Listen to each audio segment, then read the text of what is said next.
Taking a closer look at an all-black town in Georgia called Oscarville. Yeah, there's been a lot of talk about this on social media for the last few years, and if you haven't heard of it, it's probably because it no longer exists. It's buried under Lake Lanier. 11 Alive's Latasha Gibbons has more.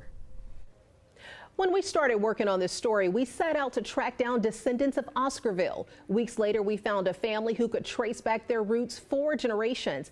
They shared with us stories that were handed down about what the all-black town was like, including the night that led to its destruction. It was set on fire by night riders after they say a white woman was raped. Then later, it was covered by the body of water we now know as Lake Lanier.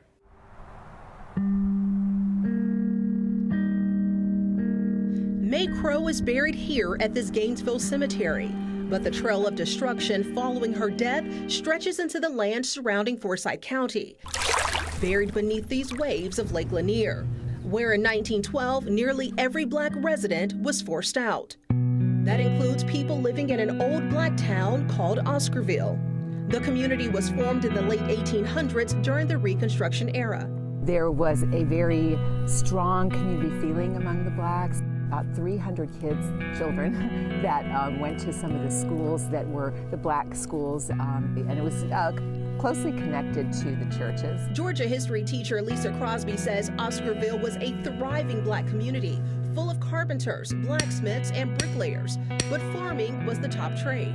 So they really had kind of a miraculous farming growth here while the rest of the state was really struggling. But then residents were abruptly forced off their land. The flashpoint, I think, is 1912. This takes us back to the death of May Crow. The 19-year-old white woman was found dead in the woods near Oscarville, presumably after being raped.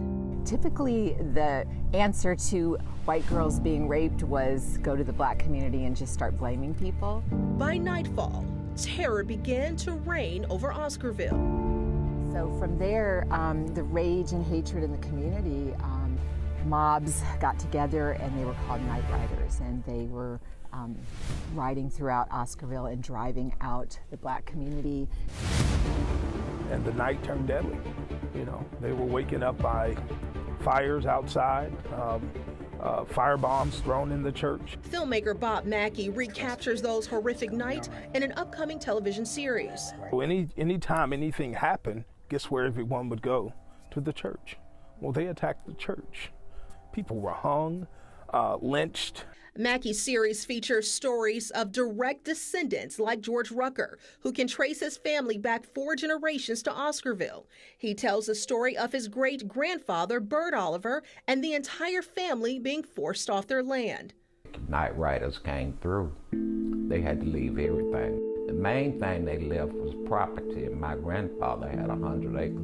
Rucker says many relatives died as they tried to flee. So when they got to the Chattahoochee River, from what I understand, they were told, when the mob got up on the bridge, they were told that they either had to swim or drown. Most of them didn't make it. My grandfather was one of them that did make it. He lost some brothers and sisters. He says his relatives who survived settled in Gainesville. From what my mother told me, Bert Oliver, he would sit and tell her this story, and he would just sit and cry. Crosby says whites in the area took over the remaining properties. She says Oscarville farmers were specifically skilled in raising poultry, which set the pace for Gainesville eventually becoming poultry capital of the world. You have a farm already going, and you had free land, so you just take it. Rucker says his great-grandfather married his second wife, Beulah, and they built this school that still stands in Gainesville today. By the late 1950s, the Beaufort Dam was built and Lake Lanier was formed, covering up Oscarville and swallowing most of its history. Many believe Lake Lanier is haunted because of the high number of drownings. We spoke to officials who tell us because there is an entire town that includes structures and even forest areas with trees that are 60 feet tall, it makes it more difficult to navigate through, and someone can easily become trapped in debris, leading them to drowning. We have so much more on this story on our website.